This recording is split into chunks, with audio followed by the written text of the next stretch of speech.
কয়েকদিন আগে আমাদের একজন মুসলমান আইনজীবী সাইফুল ইসলাম আলিফ, তাকে একেবারে জবাই করে হত্যা করে দেওয়া হলো আইনজীবীকে। আপনার ওই কোর্টের সামনে এই দৃশ্যকে দেখেছেন? গত কয়েকদিন আগে বগুড়া দুপচাচিয়া উপজেলার একটি ঘটনা নিউজে চলে আসলো, মূলধারার নিউজ, যাকে ফোঁদি উড়াই দিতে পারবেন না, এদেশের মূলধারার পত্রিকা, যে বাড়িতে ডাকাত ঢুকেছে, ঢুকে মাকে মেরে একেবারে ডিপ ফ্রিজে ফেলে রাখছে। নিউজটা হতে হতে একদিন পরে আবার উল্টে গেছে। আমরা ডাকাতদেরকে গালি দিতে দিতে পরের দিন দেখতেছি তার ছেলে তার মাকে মেরে ডিপ ফ্রিজের ভিতরে ঢোকায় দিয়েছে। মাদ্রাসায় গিয়ে ফিরে এসে পিছন থেকে মায়ের মুখ চেপে ধরছিল, তাকে ভৎসনা দিচ্ছে। সবাই বলে, সি কুলাঙ্গার, এইরকম একটা নোংরা ছেলে মাদ্রাসায় লেখাপড়া করে নিজের মাকে মেরে দিলি, এই কি তুই মানুষ? গালি দিতে দিতে 2 দিন পরে প্রমাণ হলো যে এই ছেলে মারে নাই, মারছে হলে উপরের ভাড়াটিয়ারা। তো পরিস্থিতি খুব জটিল, কোনটা বিশ্বাস করবেন আর কোনটা বিশ্বাস করবেন না, শোনা কথা তো বহুদূরের কথা, দেখা কথাও বিশ্বাস করা যাচ্ছে না। ওই ছেলেই নাকি স্বীকার করলো যে আমি মাদ্রাসায় গিয়ে অর্ধেক ক্লাস করে আমি ব্যাকে চলে আসছি, যাতে একা একা আমি মাকে হত্যা করে দিতে পারি। আবার পরবর্তীতে মিডিয়া বলতেছে যে না, ঘটনা উল্টা, বহুদিন ধরে পরিকল্পনা করে উপরের ভাড়াটিয়ারা তাকে মারছে। এখনো কিন্তু আমরা পূর্ণ বিশ্বাস আনতে পারতেছি না, পরিস্থিতি খুব জটিল। তো ঠিক এই 2024 সালে সবচেয়ে ভয়াবহ মাদক শুধু নেশাদার দ্রব্য না, মোবাইল একটা ভয়াবহ নেশা। 3 থেকে 4 বছরের বাচ্চাকে মোবাইল না দিলে ভাত খায় না। এই মোবাইলটা যারা আবিষ্কার করছে তারা ফরেন্সিক ল্যাবে এই বাচ্চার চোখ ঢুকায় বলতেছে, এভাবেই যদি চলতে থাকে তো ভবিষ্যতে আমরা একটা প্রতিবন্ধী সমাজ পাবো। যেই সমাজে 10 বছরের ছেলে ওই মাইকের ওই লেখাটা বুঝবে না তাকায় দূর থেকে। এই ছেলে ডাক্তার হবে না, ইঞ্জিনিয়ার হবে না, যোগ্য আলেম হবে না, দিন ধর্ম বুঝবে না, দুনিয়াও বুঝবে না, একেবারে প্রতিবন্ধীর মতো শুধু খাবে, টয়লেটে যাবে আর মোবাইল দেখবে। খুব কঠিন পরিস্থিতি আমরা রয়েছি। যেই সময় ইহুদি খ্রিস্টানরা সব এক হয়ে ইসলামের গোড়াপত্তন করার জন্য চক্রান্ত করে আলেম ওলামা থেকে শুরু করে প্রত্যেকটা মুসলিমের বিরুদ্ধে তার অপবাদ দিয়ে কঠিন রক্ত খেলায় মেতে উঠেছে, তখন আমাদের দেশের হুজুররা ব্যস্ত রয়েছে নবী মাটির তৈরি না নূরের তৈরি। সারা পৃথিবীর ইহুদি খ্রিস্টান পরিকল্পনা করতেছে কিভাবে মুসলমানের বাচ্চাকে এক পাশের চুল লাল বানানো যায় আর এক পাশের চুলটা কালো বানানো যায়, কিভাবে মহিলা মানুষের পোশাক ছেলেকে পরানো যায়, ছেলের পোশাক মহিলাকে পরানো যায়, কিভাবে একটা মহিলা হয়ে প্যান্ট শার্ট পরে রাস্তায় ঘুরবে, একটা পুরুষ মানুষ কানের তা নিয়ে রাস্তায় হাঁটবে, এই পরিকল্পনা করে আপনার ছেলেকে বোঝাচ্ছে। ঠিক তখন আমরা ব্যস্ত আছি মিলাদ কি দ্বারা পড়ব না বসে পড়ব।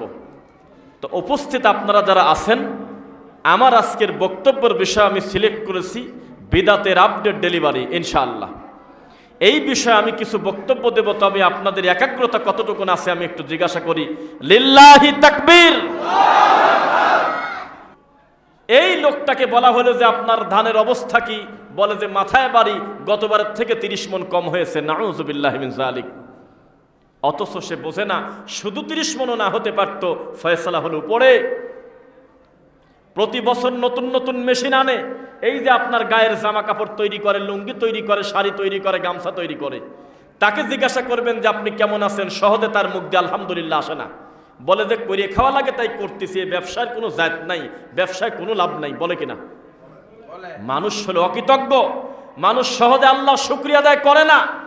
লাইন আশরাকতা লা ইয়াহবাতান্না আমালুক, মুহাম্মদ সাল্লাল্লাহু আলাইহি ওয়াসাল্লামকে বলতেছে, হে নবী, অন্যদের কথা বাদ দেন, আপনি নিজেও যদি শিরক করেন আমি আপনার আমল বাতিল করে দেব। তো তাওহীদবাদীরা স্বীকার করবে আল্লাহ তোমার প্রশংসা, আর শিরিককারীরা আফসোস করবে আর বলবে আল্লাহ এতদিন কষ্ট করে যে আমল গুছাইছিলাম, শিরিক করে আমার সব আমল বরবাদ, নাউযুবিল্লাহ। তো আপনাদের একাগ্রতা যত সময় থাকবে, আসল কাজ কিন্তু হয়ে গেছে আলহামদুলিল্লাহ, মূল যে কাজ সেটা কিন্তু হয়ে গেছে, এবং এত বেশি হয়েছে, ওমা ইয়ারযুকুহু মিন হাইসু লা ইয়াহতাসিব, সূরা তাহা 20 নম্বর সূরা।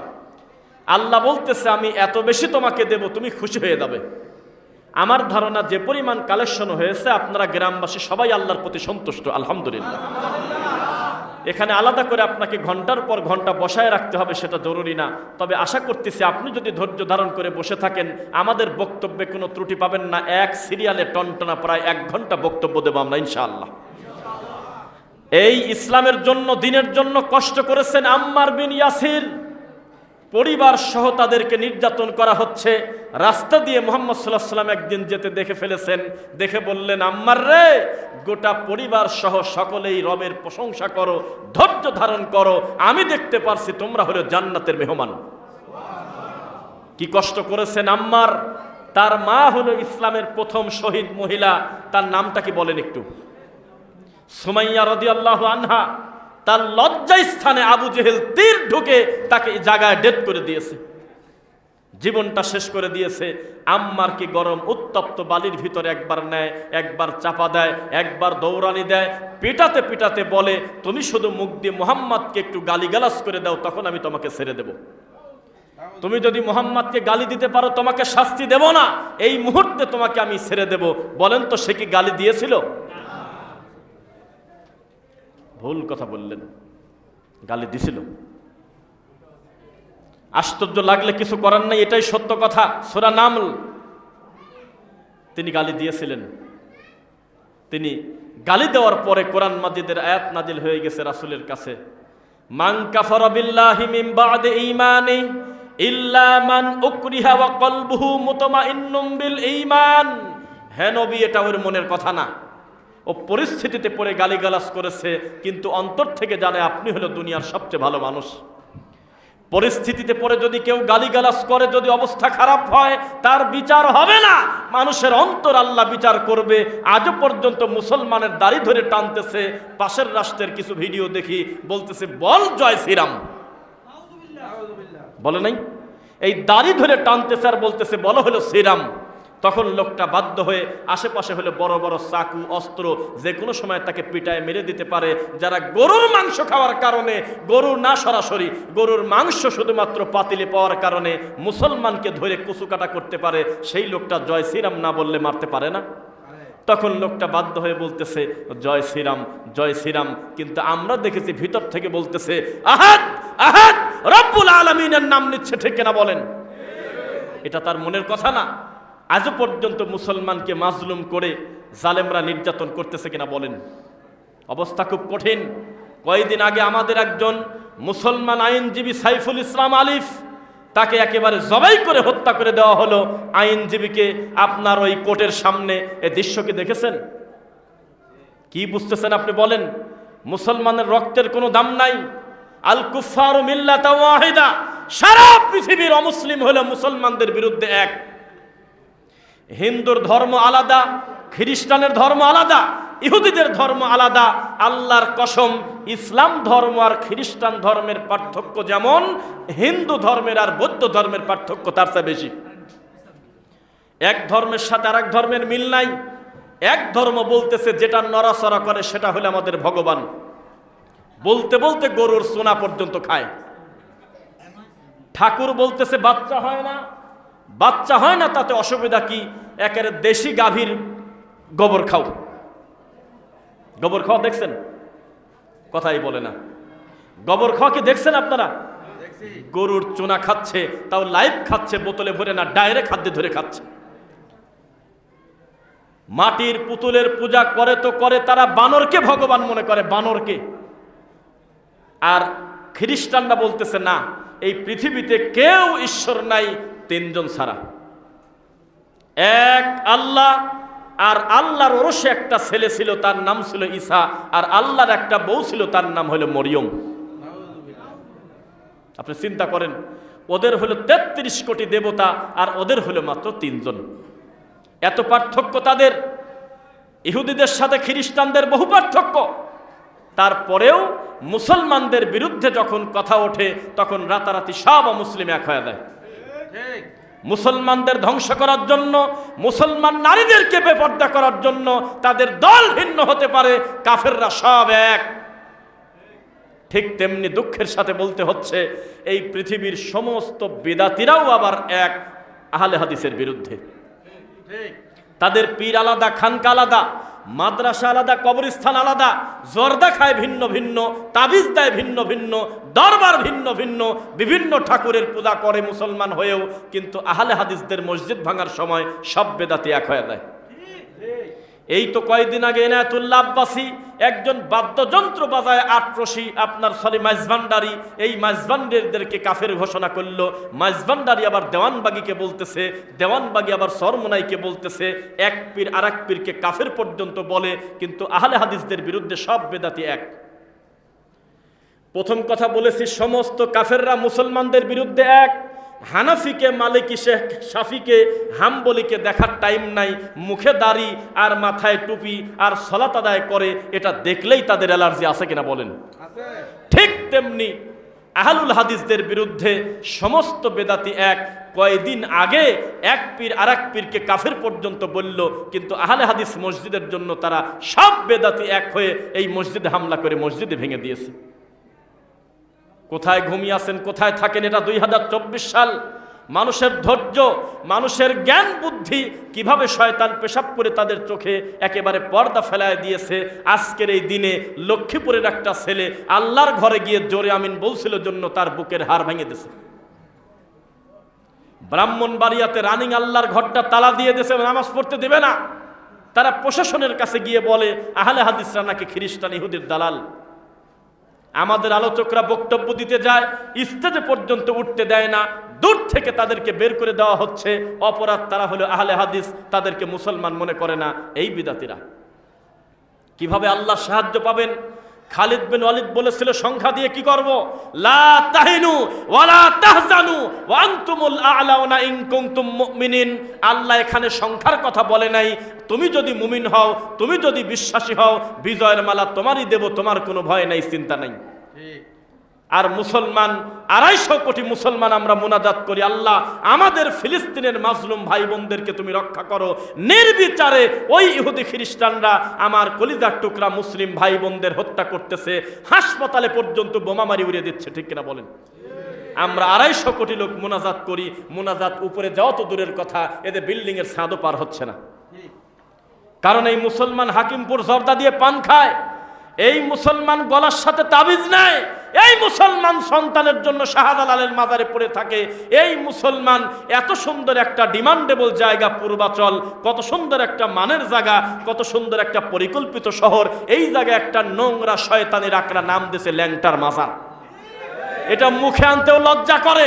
আমি ওই পাশে একটা জায়গায় খুতবা দেই, আমার পাশে একজন মুসল্লি, তার কাছে বারবার ফোন আসতেছে বিভিন্ন জায়গা থেকে যে আমরা অমুক জায়গা আসছি, কুরিল বিশ্ব রোড আসছি, কিভাবে এই মসজিদে যাব, 24 নম্বর সেক্টর। তখন উনি বলতেছে, সরাসরি ল্যাংটার মাজার বলেন, যে কেউ চিনবে। এই কথা বলে লোকটা বাপের বয়স আমার দিক টাকা, উনি লজ্জা পাচ্ছে, পরে হাত ধরে বলল কি করব, কিছু করার নাই। এভাবেই একটা শয়তান প্রতিষ্ঠিত হয়ে গেছে। মানুষ কত নির্লজ্জ, কত বেহায়া। যেই মানুষটা নিয়মিত নেশাদার দ্রব্য পান করলে 40টা দিন আল্লাহ তার কথা শোনে না, তার সালাত কবুল হয় না, এই লোকটা ফিলিস্তিনের জন্য মুনাজাত করে কান্নাই করলে কি আর মরে গেলেই বাকি? যেই লোকটা শিরিক করে আল্লাহ তার কথা শুনবে না, যেই লোকটা বিদাত করে তার ফরজ কবুল হবে না, তার সুন্নাহ কবুল হবে না, তার নফল কবুল হবে না, বাকি ইবাদত তো বহু দূরের কথা।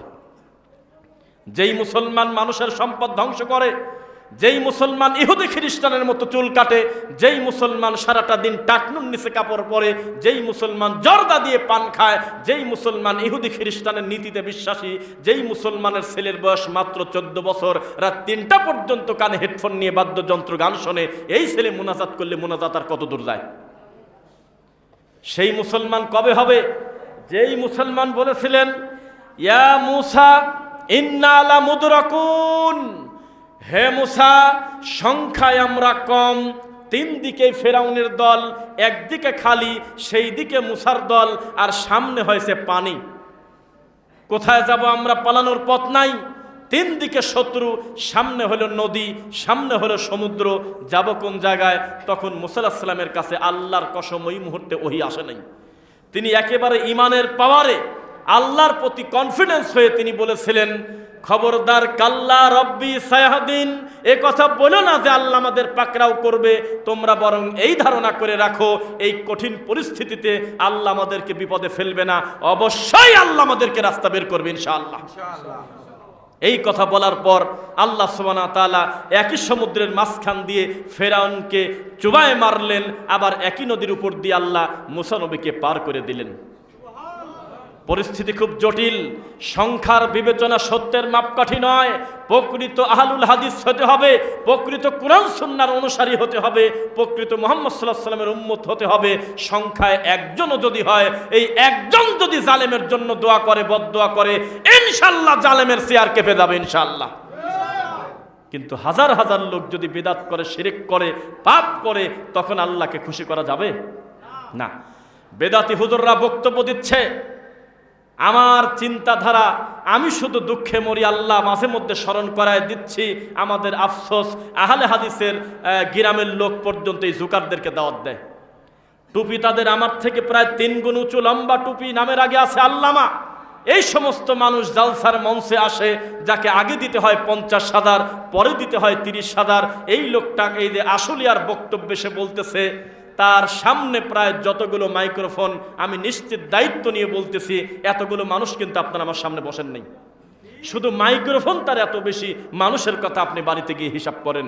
এত বড় বক্তা মানুষের সামনে বলতেছে সিগারেট বিড়ি খাওয়া হারাম, আমি এখনো দলিল খুঁজে পাইনি। এই জুকার বক্তা, তার বিজনেস হলো 50,000 টাকা, 80,000 টাকা। আর আপনাদের আশেপাশে আর একটা জোকারকে নিয়ে আসেন মাঝে মধ্যে, সেই লোক বলতেছে আল্লাহর রাসূলের হাদিসের ভিতরে নাকি ডোনাল্ড ট্রাম্পের নাম পাওয়া গেছে। বলছে কথা, কার কেউ শোনেন নাই? কেউ শোনেন নাই? তাহলে আচ্ছা, হাত দান, শুনছেন? বাস, আমি একা বিপদে পড়বো কি কারণে? সেই বক্তা বলতেছে রানী এলিজাবেথ হলো নবীর বংশধর। মানুষের সামনে বক্তব্য দিচ্ছে, উনি সিলেটে বক্তব্য দিতে গিয়ে দেখে মসজিদের ভিতরে 3টা লোক সিগারেট খাচ্ছে। আপনারা কারা? আল্লাহর ঘরে সিগারেট খান কেন? তখন নাকি বলছিল আমি হলো ইমাম, উনি হলো সেক্রেটারি, উনি হলো মসজিদের সভাপতি। এসব ঘটনা কিভাবে ঘটতে পারে? এই নোংরামি কিভাবে চলতে পারে? এই মিথ্যা কথা বলে বলে মানুষকে ধোঁকা দিয়ে ধর্ম বিক্রি করে। তাদের ভিজিট হয় প্রায় 80,000 টাকা, 1 লক্ষ টাকা। তাদের নামের উপরে মাগরিবের পর লক্ষ লক্ষ জনতা জড়ো হয়ে গেছে, আর একটু পর পর চিৎকার দিয়ে রাজনৈতিক মঞ্চের মতো বলতেছে ঠিক, আর বলতেছে আল্লাহু আকবার। কিভাবে জাতি সংশোধন হবে? লক্ষ লক্ষ মানুষের মোনাজাত দিয়ে কাজ হবে না। বিশ্ব ইজতেমা টঙ্গী না, বিশ্ব ইজতেমা হলো আরাফার ময়দান। মিথ্যা কথা বলো কেন? এখানে যে ভাষায় মোনাজাত করে আর যে ভাষায় কথা বলে, যেখানে কোরআন নাজিল হয়েছে, ওই দেশের মানুষ ভাষাও বোঝে না। সারা পৃথিবীর তাওহীদ প্রেমী মানুষ, সারা পৃথিবীর মুসলমান আল্লাহর কাবা ঘরে হজ করতে যখন আরাফার ময়দানে দাঁড়ায়, তখন তাদের সংখ্যা প্রায় কম হলেও 1 কোটি হয়। কথা বোঝেন না দেখি? আর এখানে কামারপাড়া ব্রিজের ওখানে একটু ঢুকে গেল কয়েকজন, আব্দুল্লাহপুর ব্রিজের ওখানে একটু জ্যাম হয়ে গেল, সেরাগালি দিয়ে স্টেশন রোড দিয়ে একটু কিছু লোক জমা হয়ে গেল, আর আমি নাম দিয়ে দিলাম বিশ্ব ইজতেমা। আর আমি মাইকের সামনে এসে বললাম আমি হলো গরিব মানুষ, আমার তো মক্কা মদিনায় যাওয়ার টাকা নাই, সেজন্য এখানে আসলাম, 3 বার আসলে একটা হজ হয়। এইরকম রোগী শিক্ষা দেওয়া হচ্ছে, এইরকম মানসিক প্রতিবন্ধী নিয়ে নিয়ে তাদেরকে ঘোরানো হচ্ছে। তাদের হাতে নাই কোরআন, নাই হাদিস, তাদের কাছে আছে স্বপ্নের কিতাব। যেই স্বপ্নের কিতাবে লেখা আছে 1 ওয়াক্ত নামাজ কাজা করলে 80 হুব্বা জাহান্নাম, অথচ হাদিসটা মিথ্যা। মানুষের নাম দিয়ে তারা রাসূলকে দোহাই দিয়ে মিথ্যা কথা বলে প্রমাণ চালিয়ে দিচ্ছে।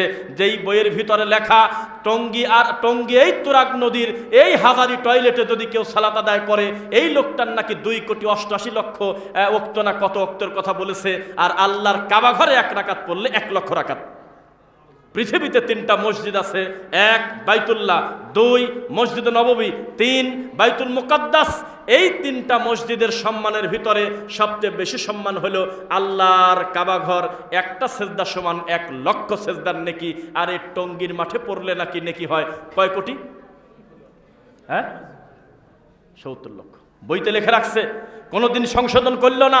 ওই যে তাদের মতো নাম দিয়েছে ইসলামিক ফাউন্ডেশন, ওখানে বলা হচ্ছে ইসলামিক ফাউন্ডেশনের সিদ্ধান্তে চাঁদ দেখা কমিটি আছে। বোঝেন নাকি?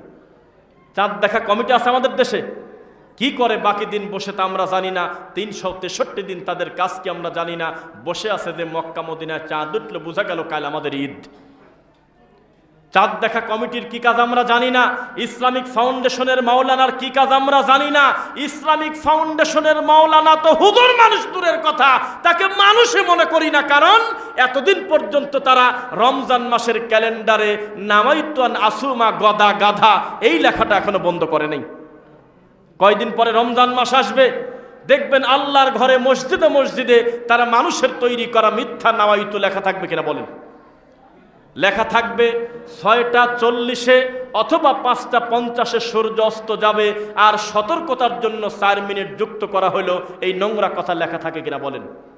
এটা 2024 সাল, মানুষকে ধোঁকা দেওয়া যায় না। এখন যদি কেউ গুগলে লেখে সূর্যাস্ত কয়টায় আর সূর্যোদয় কয়টায়, মুহূর্তের ভিতরে সানসেট কথা বলে দেবে। আজকের এই দিনে ওই বেদাতি হুজুর তারা লিখে দিচ্ছে 5 মিনিট সতর্কতার জন্য দেরি করা হলো, নাউজুবিল্লাহ।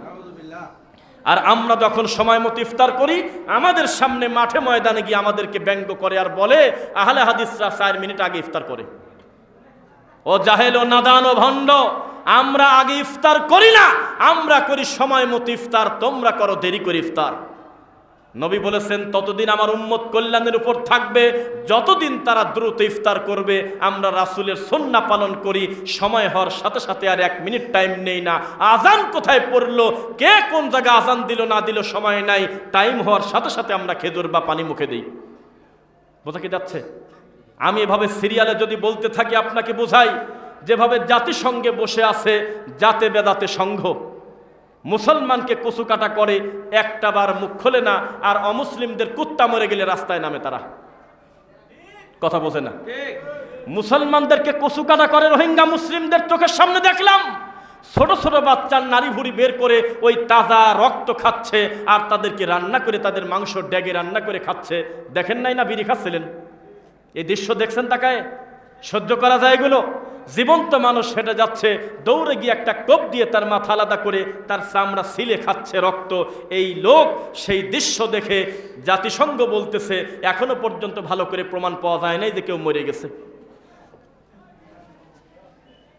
আর কোনো অমুসলিমের মন্দির তো বহুদূরের কথা, অমুসলিমকে হত্যা তো বহুদূরের কথা। আমাদেরকে ইসলাম এই শিক্ষা দেয় নাই। তবে তাদের পোষা একটা কুকুরের গায়েও যদি আপনি হাত দেন, দেখবেন যে পশু অধিদপ্তরের লোক আপনার বাড়ি ঘেরাও করে জেলে নিয়ে যাবে।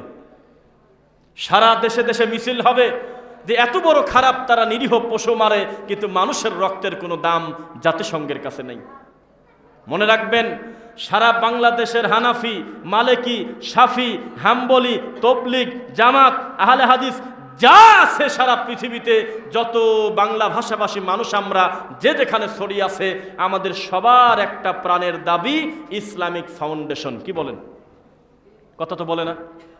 ইসলামিক ফাউন্ডেশন একটা সরকারি সংস্থা না, যেখানে বসে বসে আল্লাহর ঘরের মক্তবের বিল পরিচালনা করা হয়, যেখানে বসে বসে ফতোয়া বোর্ড দেওয়া হয়, যেটার ব্যানারে বাংলাদেশে বুখারি মুসলিম আছে কিনা বলেন?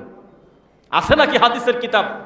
সেখানে বসে বসে এমন বড় বড় জ্ঞানী লোক আছে, এখন পর্যন্ত নামাইতু আন আসুমা পড়া যে বেদাত, এই জ্ঞানটা আল্লাহ তাদের দেয়নি। অথচ তারা ইসলামিক ফাউন্ডেশনের আল্লামা মুফতি, এত বড় জুকার আর নির্লজ্জ বেহায়া, কয়দিন পরে লিখবে রমজানের 30 দিনের ক্যালেন্ডারে লিখবে আউয়ালুহু রহমাতুন, রহমতের 10 দিন, আওসাতুহু মাগফিরাতুন, মাগফিরাতের 10 দিন, আখিরাহু নাজা, নাজাতের 10 দিন। অথচ পুরাটাই মিথ্যা কথা, জাল হাদিস। পুরা রমজান মাসটা হলো রহমত, বরকত, নাজাতের। কে বলেছে আপনাকে রহমতের 10 দিন ভাগ করতে, মাগফিরাতের 10 দিন ভাগ করতে, নাজাতের 10 দিন ভাগ করতে? কথা বোঝা যাচ্ছে না আপনাদের? ইসলামিক ফাউন্ডেশন মানুষের প্রাণের দাবি নিয়ে কথা বলবে, আর আমরা এমনও কিছু খারাপ লোক পাইছিলাম, ইসলামিক ফাউন্ডেশনের যাকে গভর্নর করা হয়েছিল সরকারের পক্ষ থেকে, সে ছিল পাক্কা একটা কবর পূজারী জোকার। এত বড় খারাপ। নবী বলেছেন, শোনো, কিছু বলবে, জি আমার আব্বা কোথায় বলেন তো আল্লাহর নবী? নবী বললেন, তোমার আব্বা জাহান্নামে আছে, কারণ তিনি কালেমা পড়ে মরে নাই, জাহিলিয়াত অবস্থায় মরে গেছে। লোকটা মন ভার করে চলে যাচ্ছে। আমার নবী ডাকলেন যে দাঁড়াও, আবি ও আবু কাফিন্নার। আরে চিন্তা করছো কেন? কিছু করার নাই, তোমার বাপও জাহান্নামে, আমার বাপও জাহান্নামে। এই হাদিসটা যখন সহিহ মুসলিমে পড়লো, তখন এই কবর পূজারী সহ্য করতে না পেরে একটা নতুন জাল হাদিস ডেলিভারি করছে। সে বাংলাদেশের হুজুর, সে নাকি আল্লামা, সেশনের গভর্নর। তিনি ফতোয়া দিলেন আল্লাহর নবী নাকি একদিন স্বপ্নে দেখে, একদিন শশককে দেখে, তার আব্বা মাকে কবর থেকে আল্লাহ জিন্দা করে নিয়ে এসে তার হাতে কালেমা পড়ানোর পরে আবার দাফন কাফন করে দিয়ে দিয়েছে। কে জবাব দেবে আপনাকে? অথচ ইসলামিক ফাউন্ডেশন মানে একটা বিরাট ব্যাপার। সেই জায়গার গভর্নরের চেয়ারে বসে মানুষকে জান্নাতের সার্টিফিকেট দিয়েছে। পাইছিলেন আপনারা? কত কষ্ট আর কত নির্যাতন সহ্য করে আমাদের চলতে হয় এটা আপনাকে বোঝাতে পারবো না। বিদাতির চতুর্দিক থেকে রাসূলের সুন্নাহকে ব্যঙ্গ করা, আল্লাহর তাওহীদকে ধ্বংস করাই হলো তাদের কাজ। এই বিদাতির কবে শরম হবে, কবে লজ্জা হবে? বিশাল বড় আল্লামা, যার মিষ্টি কণ্ঠে কোরআন তেলাওয়াত করলে এখানকার মানুষ পর্যন্ত বলবে আহ, মনটা ভরে গেল। সেই বেদাতি বলতেছে যাদের নামাজ কাদা হয়ে গেছে প্রতি ওয়াক্ত নামাজের জন্য, আর বেতন নামাজকে নাকি আলাদা একটা ওয়াক্ত ধরা লাগবে, 6 ওয়াক্ত নামাজের জন্য, ইতিপূর্বের ছুটে দেওয়া নামাজের জন্য সোয়া কেজি গম অথবা আটা। বলেন, মুফতি ফতোয়া দিচ্ছে। কে বলেছে এমন নোংরা কথা?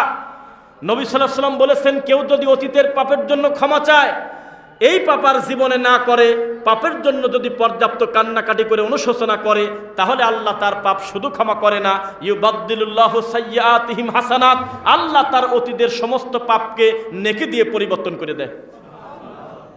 তার মানে আমার জীবনে যত বেনামাজ হয়ে গেছে, যত জেনা হয়ে গেছে, যত নেশা খাওয়া হয়ে গেছে, যত গালিগালাজ করে ফেলেছি ভুলে, এই কথার জন্য আল্লাহকে যদি বলি আমি আমার মরা পর্যন্ত এই ভুল আর জীবনে করব না, আল্লাহ আমাকে ক্ষমা করবেন ইনশাআল্লাহ। আর বেদাতি হুজুর বলতেছে না, হবে না, তুমি সোয়া কেজি করে আটা দিয়ে দাও। অথচ আপনি জানেন এই এক বৈঠকে তার 14 গোষ্ঠীর যত লোক আছে সমস্ত লোকের জন্য মাথা পিছু প্রতি ওয়াক্তে সোয়া কেজি করে আটা দিয়ে মাপ নিয়ে নেবে, এমন লোক এই রূপগঞ্জে বড়ি বড়ি আছে। নাই এই রূপগঞ্জে লোক আছে কিনা? তার 14 গোষ্ঠীতে যত লোক আছে সোয়া কেজি করে আটার দাম তার কিছুই না, তার একদিনের রোজগারি প্রায় 1 কোটি টাকা। এই বেদাতি হুজুর এভাবে দিনকে ধ্বংস করতেছে। এই বেদাতি হুজুর বলতেছে আসসালামু আলাইকুম ওয়া রাহমাতুল্লাহি তাআলা ওয়া বারাকাতুহু। কি বিপদ কোন? তখন আমরা বললাম, প্রতিবাদ করলাম, আসসালামু আলাইকুম ওয়া রাহমাতুল্লাহি ওয়া বারাকাতুহু, মাঝখানে তাআলা ঢুকায়ছে, এটা ঠিক হয় নাই। তখন প্রায় 14,000 লোক কমেন্ট করছে আমার বক্তব্যে। আমি দেখলাম কিছু কিছু কমেন্ট, এখন দেখি যে 2-3 জন ভালো বলছে, বাকি সবাই লাগছে তুই খ্রিস্টান, তুই এত বড় হুজুরের ভুল ধরিস, তুই জানিস না সে আজহার বিশ্ববিদ্যালয়ে পড়েছে, এত বড় হুজুর, এই হুজুরের সালামের ভুল ধরিস, তুই কি মানুষ? আমাকে গালি দিচ্ছে। এ জাতি কবে সংশোধন হবে? যেই আজহার নামটা শুনলে আমরা ওরে কি নাম, আর কিছু লাগে না, সেই আজহার বিশ্ববিদ্যালয়ের অফিসিয়ালভাবে একজন বড় দায়িত্বশীল একজন শিক্ষক সেই দিন একটা বক্তব্য তিনি দিচ্ছে, আর বাংলাতে লেখা যাচ্ছে উপর দিয়ে যে আমাদের অফিসিয়াল সিদ্ধান্ত আজহারের, আমাদের নবীর মিলাদুন্নবী পালন করতেই হবে, এটা বাধ্য। তারা মিলাদ পড়ে, মিলাদুন্নবী পালন করে, নবীকে তারা গায়েবের মালিক মনে করে, নবীকে তারা হাজির নাজির মনে করে, তারা মরা মানুষকে জিন্দা মনে করে, পীর ফকিরকে বিশ্বাস করে, সুফি সাধক দিয়ে ভরা। অথচ বাংলাদেশের মানুষের কাছে এটা একটা হকের মাপকাঠি। বোঝা যাচ্ছে কিনা? আপনাদের কি মনে আছে কিনা ডক্টর মিজানুর রহমান আজহারি ভাই, আলহামদুলিল্লাহ, তিনি দেশে আসার পর কত সুন্দর একটা ভালো উদ্যোগ নিলেন। তিনি প্রায় সকল হানাফি ঘরানার বিভিন্ন তরিকাপন্থী লোকদেরকে দাওয়াত দিয়েছে, গুলশানে দিছিল। দাওয়াত দিয়ে তিনি মুসাফা করলেন, মেহমানদারি করলেন। আমরা সবাই বললাম আলহামদুলিল্লাহ, সমস্ত হানাফি যদি এক হয়ে যায় তাহলে আমাদেরও ভালো, আমরা চিনতে পারবো যে আসলে ওরা হানাফি মানে সবাই এক। কেউ ল্যাংটা কয় আমি হানাফি, কেউ মরা বাপের কবরের পানি খায়া কয় যে আমার কণ্ঠ ভালো হয়ে গেল, সেও হানাফি। যে মানুষের কাছে ছেলে সন্তান চায় সেও কয় হানাফি, যে মাঝবান্ডারি বাদ্যযন্ত্র বাজায় মরা মানুষকে দাফন করে সেও কয় আমি হানাফি, দেওয়ানবাগি সেও কয় আমি হানাফি, রাজারবাগি সেও কয় আমি হানাফি, কুতুববাগি সেও কয় আমি হানাফি। যে কোনো লোক তারা নিজেদেরকে হানাফি দাবি করে, এটা তারা কোন হানাফি? তো ডক্টর মিজানুর রহমান আজহারের দাওয়াতে দেখলাম কবর পূজারি আছে, জামাত ইসলাম আছে, হেফাজতে ইসলাম আছে, দেওবন্দি আছে, বিভিন্ন ঘরানার আলেম ওলামা এক জায়গা হয়েছে। দেখছিলেন আপনারা? তখন লোকজন হাজার হাজার কমেন্ট শেয়ার করলো, আলহামদুলিল্লাহ, আল্লাহ তুমি কবুল করো, আজকে আলেম ওলামা সব এক জায়গায় হয়েছে। এখন সন্ধ্যাও পার হলো না, সন্ধ্যার পরে দেখি দুইটা হুজুর লাইভ আসছে। এই দুই হুজুরই মদিনা ইউনিভার্সিটি না, দুঃখিত, মিশর আল আজহার বিশ্ববিদ্যালয়।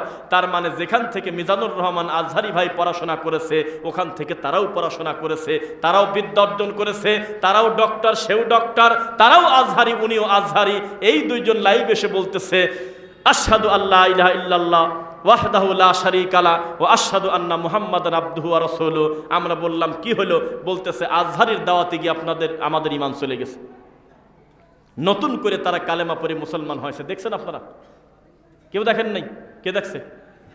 কেউ একজন বলেন সত্যটা দেখছেন? মাশাআল্লাহ। আপনারা কি করেন বলেন?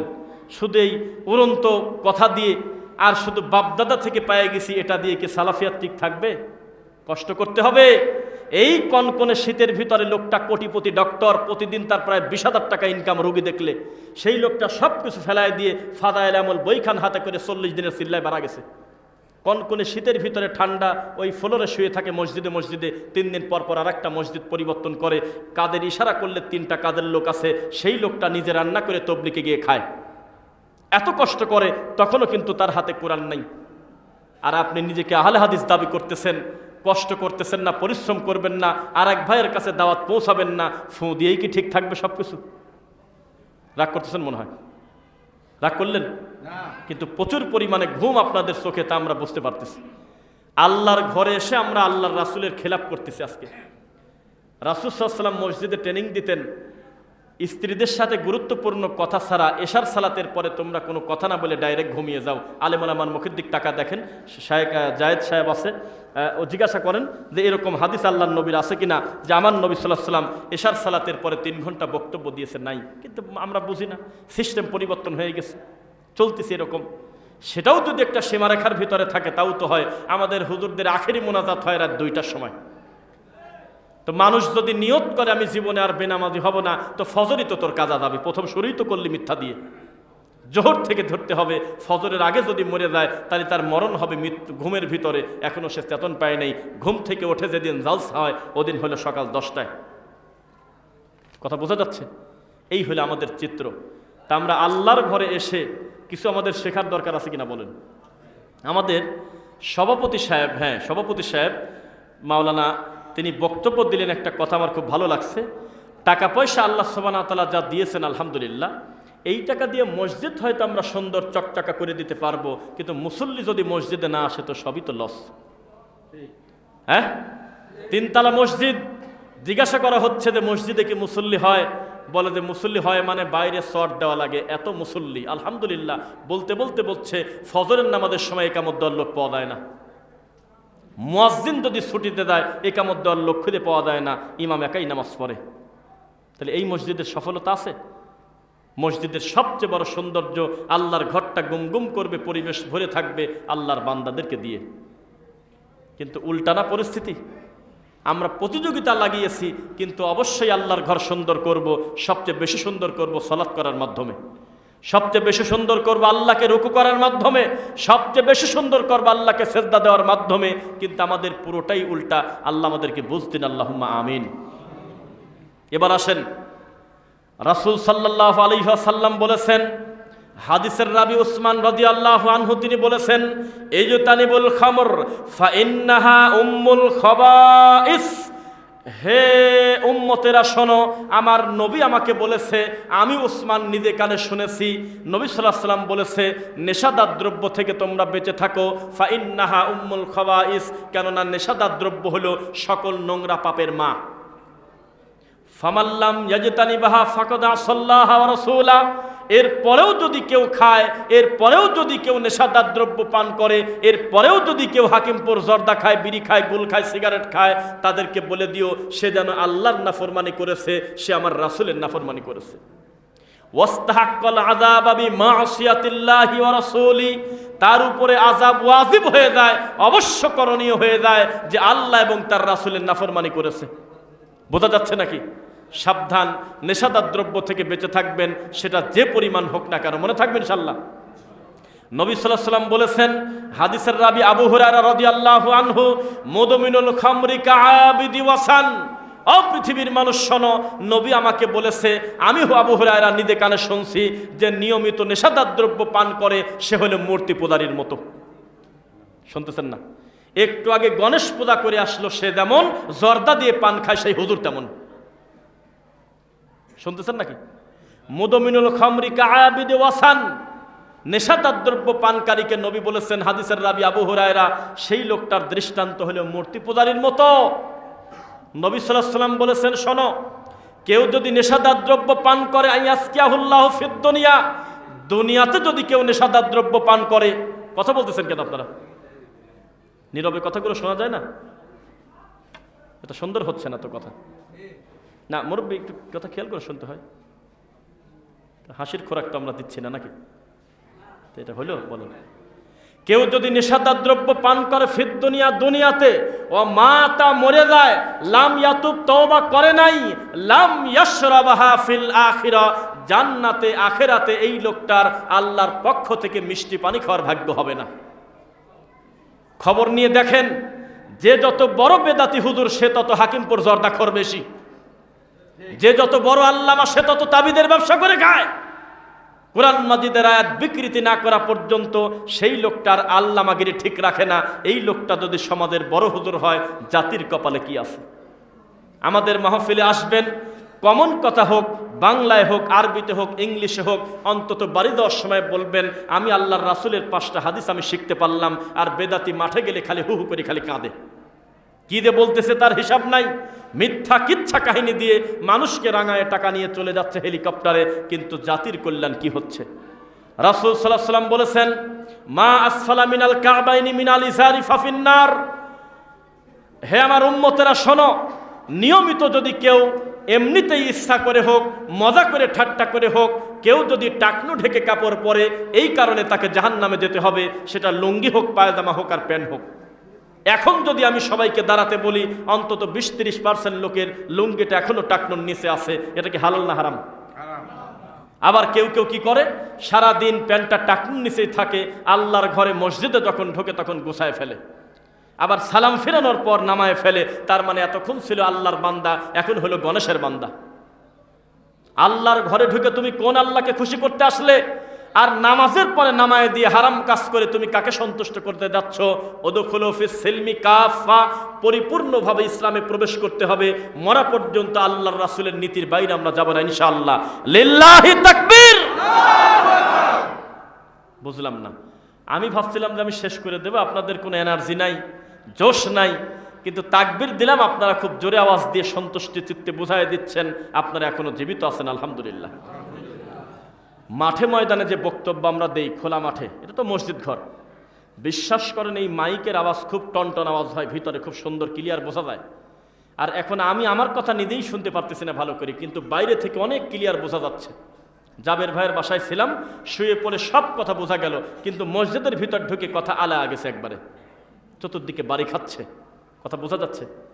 তারপরেও যদি সেম কথাটা যদি 9:30টার সময় শুরু করতাম, রক্ত গরম থাকতে থাকতে যদি 1.5 ঘন্টা বক্তব্য শুনতে পারতেন, বাড়িতে যাওয়ার সময় বলতেন যে কিছু মনে আছে, এখন তো কিছুই মনে নেই, একটু পরে ঘুম পারবেন। রাসূল সাল্লাল্লাহু আলাইহি ওয়াসাল্লাম বলেছেন, শোনো, লা তাযালু তাইফাতুম মিন উম্মতি যাহিরিনা আলাল হক। উম্মত ভাগ হতে হতে কেউ হয়েছে চিশতি, কেউ বলছে যে জান্নাতে যাওয়ার জন্য তরিকা বলে 126টা, তার ভিতরে সবচেয়ে শর্টকাটে জান্নাতে যাওয়ার তরিকা হলো চরমোনাইতে পাওয়া যায়। নবী সাল্লাল্লাহু আলাইহি ওয়াসাল্লাম বলেছেন, মারে ফাতেমা, ও মা, বাপ হিসেবে দুনিয়াতে কোনো কিছু প্রয়োজন হলে আমাকে তুমি বলো, সাধ্য অনুযায়ী আমি সবই দিয়ে দেব। তবে মুহাম্মাদের বেটি হিসেবে বিচারের মাঠে কোনো কল্যাণ পাবে না, কবরে কিন্তু শাস্তি হতে পারে যদি আল্লাহকে সন্তুষ্ট না করে কবরে দাও। আমলে সলে করো। আর চরমোনাই পীর ঠান্ডা মাথায় বলতেছে, বিচারের মাঠে আমাদের বাপ দাদারা জাহাজ নিয়ে রওনা দেবে। কথা বোঝেন নাই? বলছে কথা। তারপরে তারা বলতেছে, এখন যদি কোরআন নাজিল হতো, আমাদের বাপ দাদা পীর ফকিরের নামটা কোরআনের ভিতর থেকে দিত। নাউজুবিল্লাহ। তার মাথায় এইটুক ঢুকলো না, এত বড় কোরআন, এই কোরআনের ভিতরে আল্লাহর নবীর পরে উম্মতে মুহাম্মাদের শ্রেষ্ঠ সন্তানের নামটাকে একটু বলেন তো। আবু বকর, তারপর তারপর তারপর এই চারজন উম্মতে মুহাম্মাদের শ্রেষ্ঠ সন্তান, অথচ এই চারজনের নাম সরাসরি বানানো খুঁজে পাবেন না কোরআন মাজিদে। কথা বোঝেন না? আয়েশা রাদিয়াল্লাহু আনহা মহিলা সাহাবীদের ভিতরে আল্লাহর মাটির উপরে এত বড় বিদ্বান নাই, অথচ তার নামটা সরাসরি কোরআন মাজিদে নাই। তার মেয়ে ফাতেমা কলিজার টুকরার নামটা কোরআনে নাই। হাসান হোসাইনের নামটা সরাসরি কোরআন মাজিদে কয় জায়গা আছে আপনি আমাকে সিরিয়াল করে বলেন, অথচ আবুল হাবের মতো একটা কাফেরের নামে সূরাই আছে। ফেরাউনের কথা কোরআনটা পূর্ণ করা ভরা বহু জায়গায় আছে কিনা বলেন? তাহলে নাম থাকা মানে কি তার সম্মান বাড়া? এটা আল্লাহর সিদ্ধান্ত, আল্লাহ জানেন। কাফেরদের নামটা ব্যবহার করেছেন, এগুলো দৃষ্টান্ত স্বরূপ যে তারা কি কি ক্ষতি করেছে, ইসলামের কি কি সর্বনাশ করতে চেয়েছে, ফলাফল শূন্য, তারা নিজেরাই ক্ষতিতে পরিণত হয়েছে। বোঝা যাচ্ছে? এই দৃষ্টান্তগুলো দেখে দেখে আমাদের শিক্ষা গ্রহণ করতে হবে। আল্লাহ তাওফিক দিক, আল্লাহুম্মা আমিন।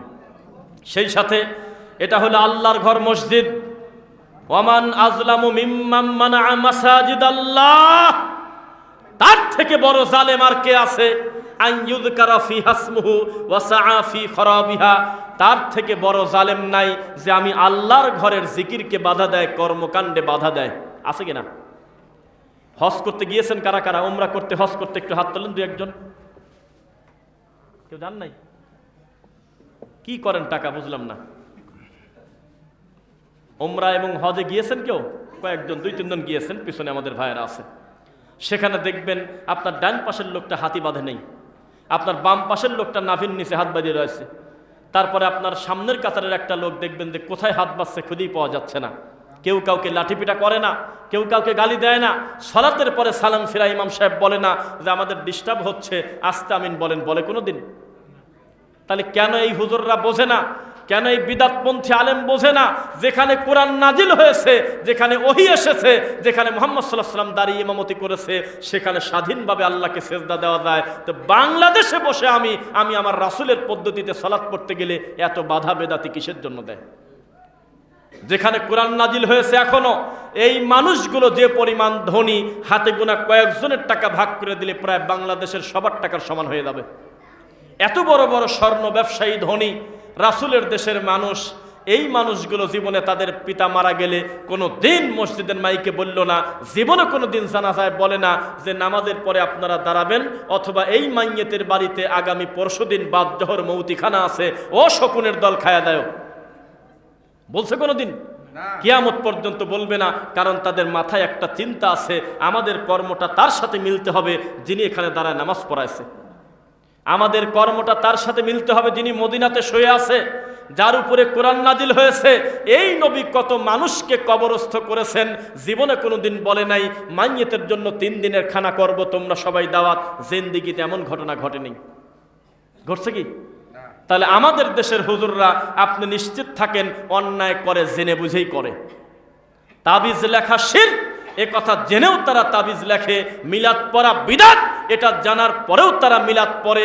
নামাজের পরে মাথায় হাত দিয়ে কি যেন পড়া, এটা বিদআত তারা জানার পরেও করে। নামাজের পরে সবাই মিলে মোনাজাত করা, এটা বিদআত, এটা জানার পরেও করে। মানুষের বাড়িতে কুলখানির নামে নোংরা আয়োজন করা, আর মানুষ গিয়ে এই নিরীহ লোকটার প্রতি জুলুম করা। লোকটা মরে গেল, তার 3টা এতিম বাচ্চা রেখে গেল, প্রতিবেশীরা তার বাড়িতে খাবার দিয়ে আসবে আর বলবে আল্লাহ তোমাকে অনুমতি দিয়েছে 3 দিন শোক পালনের, তুমি সোলার কাছে যাও না, আমরা মরি নাই, আমরা তোমাকে 3 দিন খাওয়াবো। আর ওই বউকে বলবে তুমি হলো সবচেয়ে বড় শোকের মানুষ, আল্লাহ অনুমতি দিয়েছে, তোমার শোক থাকবে 4 মাস 10 দিন। আর কত বেহায়াপনা, কত নোংরা আকীদা আমাদের! আমরাই বরং উল্টা এই মানুষের বাড়িতে মৌতিখানা খেতে যাই। এটা চূড়ান্ত জুলুম আর জাহেলিয়াত ছাড়া কিছু হতে পারে না। এগুলো জানে হুজুররা, বোঝে না। কে বলেছে আপনাকে? কে বলেছে? জানে না। না জানলে কোরআন খতম করলো কিভাবে, না জানলে বুখারী খতম করলো কিভাবে? অবশ্যই জানে, কিন্তু দুনিয়ার কিছু টাকার লোভে, সামানার লোভে আর জনপ্রিয়তার লোভে এই শয়তানিগুলো তারা ঠিকায় রাখে। শোনেন, মানুষের প্রশংসা করলে মান যায় না।